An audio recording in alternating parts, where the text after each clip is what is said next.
right, so this is going to be another movie review. This one's called What Price Crime, or What Price Crime question mark.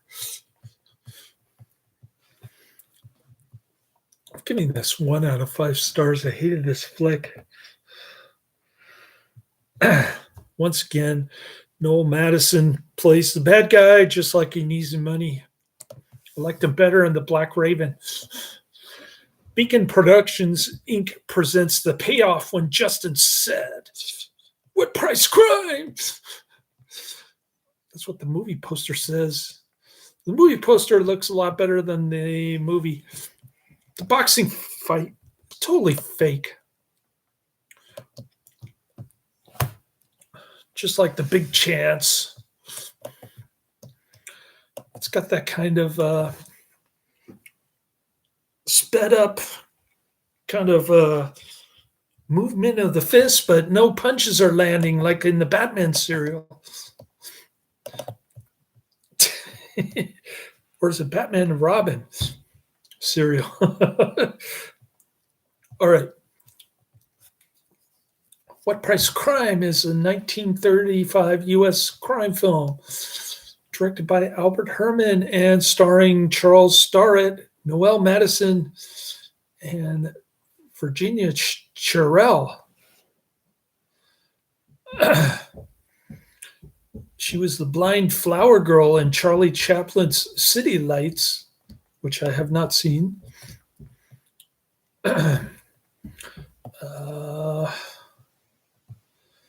This is a production company, Beacon Productions, distributed by First Division Pictures and Majestic Pictures. Release date, May 28th, 1935.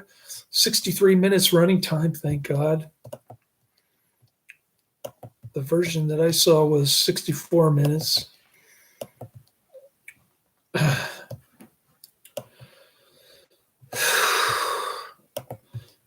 These movies are painful to watch, man. It's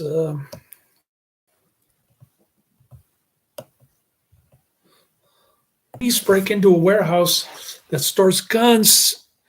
They steal them, and they kill the night watchman. An undercover agent assigned to the case happens to get into a traffic accident with the sister of the man the police suspect is head of the burglary ring, namely Noel Madison. In order to work his way into the gang, he romances the boss's sister. Complications ensue when the two fall in love. It gets a 5.4 out of 10 on IMDb, only 122 ratings. Very obscure flick. More like this, City Lights, which I mentioned, Charlie Chaplin, 1931.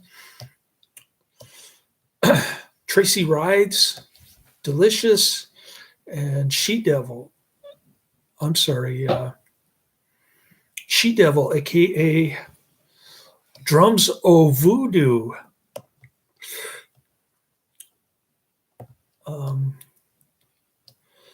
The storyline that I just mentioned is from Frank Fob2 at myway.com on IMDb. Taglines: Federal agents wage war on crime. That's the original movie poster in all caps with an exclamation mark. This film's earliest documented telecast took place in Philadelphia, Saturday, January 7th, 1950 on WCAW Channel 10, and in New York City, Wednesday, March 8th, 1950 on the Dumont Television Networks, WABD Channel 5. Some quotes: Douglas Worthington, before 3 rounds are over, Gray will kiss the canvas. His sister, Sandra Worthington, the blondie in City Lights, lucky canvas. She doesn't know what's going on with her brother, that her brother is in the racket, Noel Madsen. She thinks the undercover agent, the boxer dude,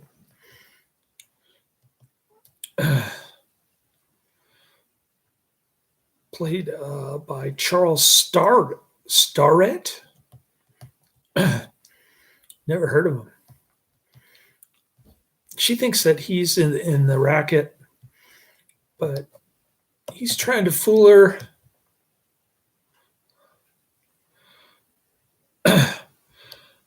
I did one on Wednesday night. Karate Man's back in the chat room. And that was only because I was watching Cypher Bureau while he was having Batman class. My ex-wife, his mommy, as we call her, or we just call her mommy. She's making me drive there while he's a quarter way through his badminton class. Just sit there and watch movies on my phone or my portable DVD player for like an hour and a half. Then I'll drive him to Safeway and buy him pretzels and then drive him home. That's my timeshare with my son on Wednesdays. But I really can't complain. We went to Latin Mass today. He told me if I don't learn the Apostle Creed, then I'm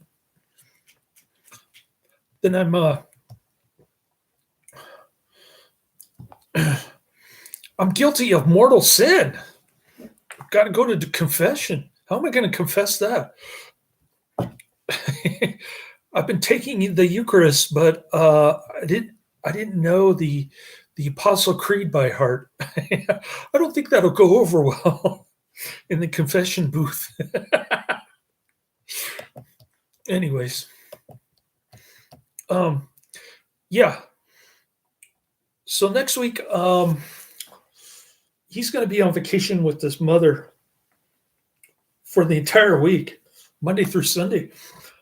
So I'll try to squeeze in some little bit of Netflix, YouTube viewing on weekdays when I get home while I'm eating my dinner or cooking my dinner or whatever. I might be able to do another weekday night.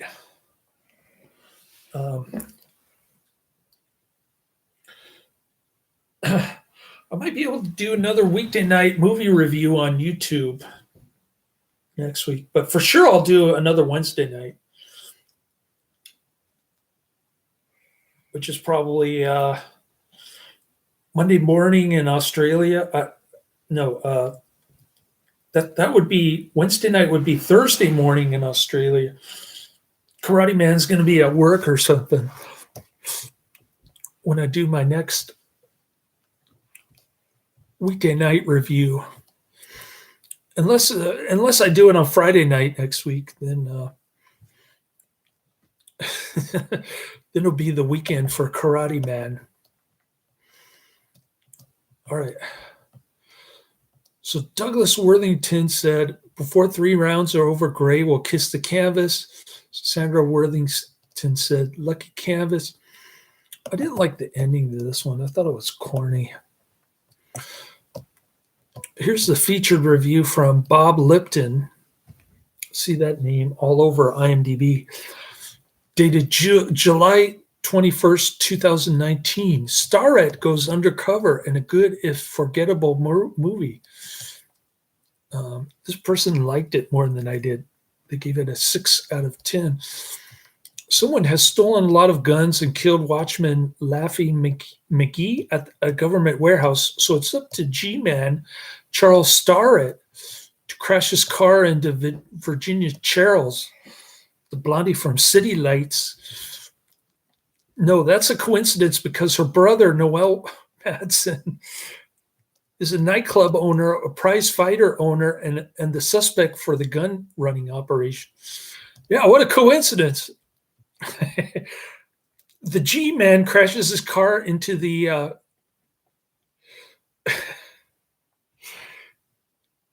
racket guy's sister's car. The plan is for Starrett to go undercover as a boxer, get Madison to buy his contract, find out all about his operation. It's the usual mix of good points and bad ones that Goer Gulch producers got in their movies. The story is a good, if standard one. Al Martin's dialogue is banal at best. Starrett and Madison deliver their lines well, and Miss Cheryl poorly. Maybe that's why she played a blind person in City Lights.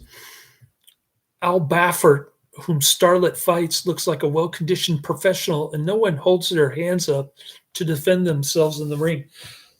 That's what I said. This is a fake boxing match, just like The Big Chance.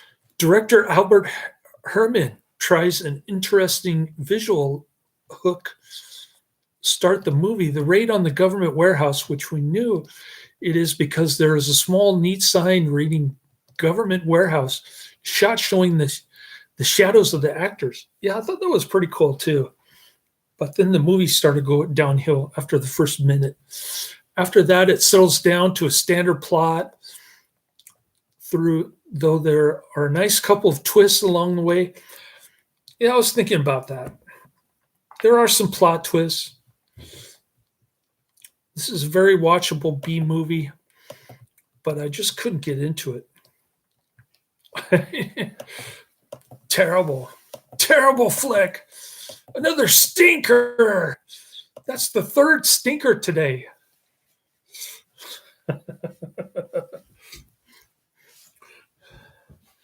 Nothing but stinkers in this. If you want to see a Noel Madison movie, there's also Woodpike's Crime also has a brief cameo from the great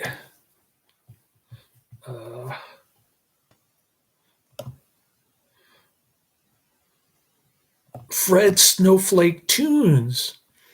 I didn't realize how many movies Fred Snowflake Toones was in. Anyways, Karate Man left the chat room. I answered his question. I guess he had to go to work because it's on Monday. But, yeah. Fred Snowflake Toones. What movies was he in? B Westerns and Cliffhanger. Oh, he was in Daredevils of the Red Circle. Fred Snowflake Toones. Put his name in the description. I saw him and I didn't recognize him. He's another one of those step and fetch it type actors. Want to be step and fetch it.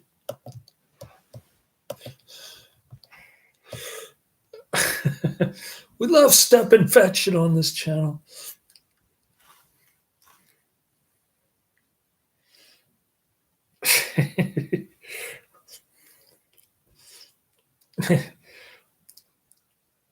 I wonder if Adrian watches any of these step and fetch it movies.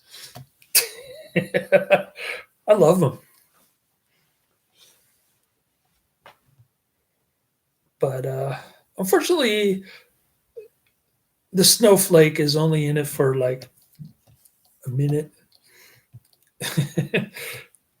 He has like one line and that's it. All right. Let's see what we got coming down my list. I've got Maytime in Mayfair. Not looking forward to that one, 1949. The Strange Love of Martha Ivers, 1946. That's the one I'm looking forward to.